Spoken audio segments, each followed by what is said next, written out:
back to Maxwell Starr's beer review, man.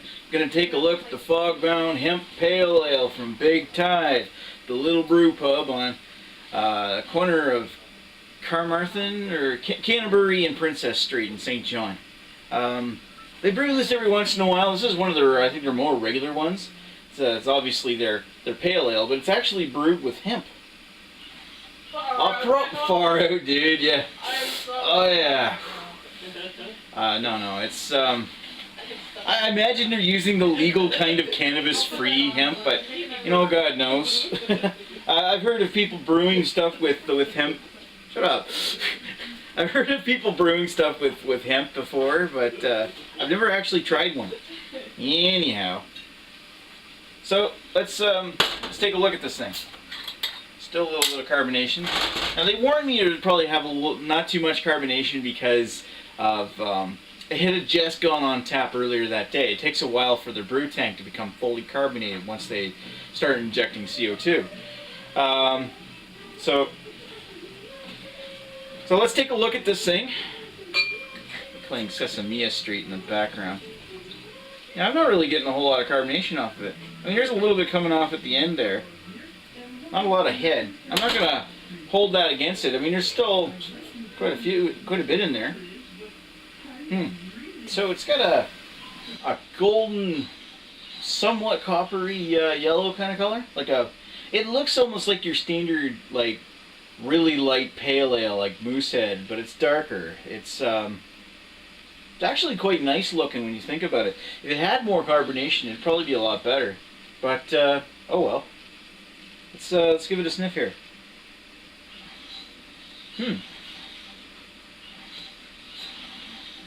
It's got like a small amount of like a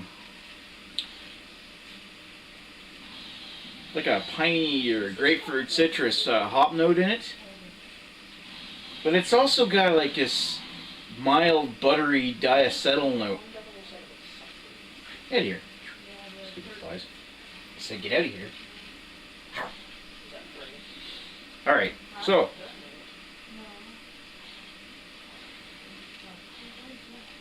it smells good and it actually smells inviting, and there's like maybe even a small touch of like a coffee note in there as well. Smells good. Other than the head, it looks good. Let's give it a taste.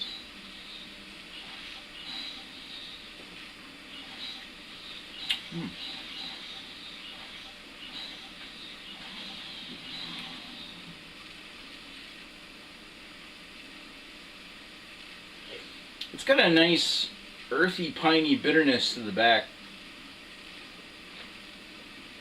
It doesn't linger too long. It's there and then it's gone. And a mild amount of sweetness to it. And a very strong toasted grain quality to it. And a buttery note, diacetyl buttery note. Wow. Say this is more like an English bitter than their extra special bitter is, or an English pale ale.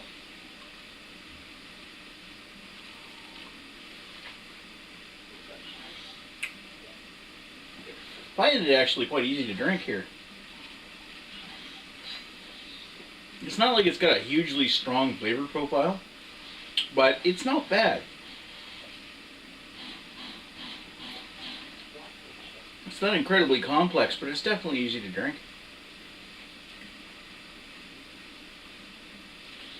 What more can I say about this? You basically get that toasted grain note towards the front of the roof of the mouth. And there's a lingering bit of bitterness in the back of the palate.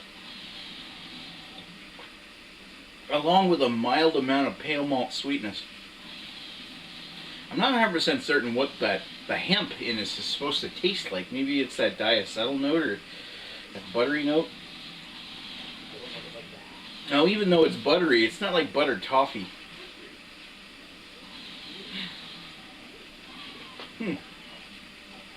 Yeah. It's not bad. It finishes off somewhat dry, but it's not absolutely dry. and it's nice and drinkable, and you do want to take another sip after you take a sip of it. And it ends up coming off as it's got a nice amount of lingering. It's got a nice amount of lingering, like a bready quality in the back as well. And it's actually quite nice.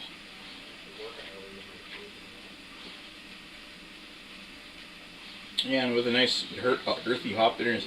Anyway, I'm going to sit down with this one for a bit, and then I'll come back with some thoughts. Be right back.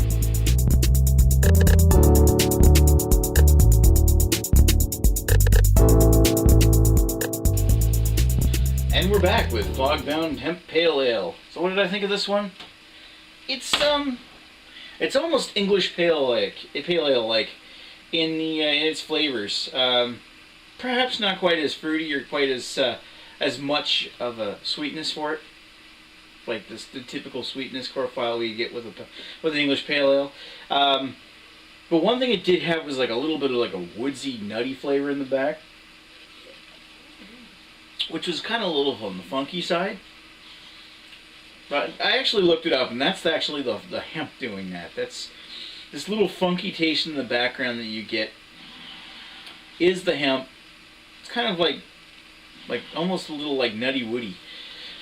Oh yeah, and it actually does come out with a little bit of a smell of, well, you know, in the beer. This would be great for those who do, you know, that kind of thing. But for your ordinary person, you may not like this quite so much. In fact, Neely hated it. She gives this one about a 2 out of 5. She ended up taking a drink of it and dumping the rest down the sink, just because she didn't care for that that funky taste that's in the back. I don't mind it as much, but I think it's a little off-putting, and a little. I'm going to give this one a 3 out of 5 personally. So it's up to you whether you want to try it. This might actually be something you sound interested in. Sorry. This might actually be something you might be interested in. For me, I don't know. We might finish the growler of this, I don't know yet. But I didn't think it was that bad. It's definitely drinkable. It's actually really easy to drink. It's just it's not our cup of tea. Anyway. Thanks for watching Maxwell Starr's beer review, and I hope you did not throw in your mouse and keyboard at the monitor at this point. And thanks for watching, and we'll talk to you later.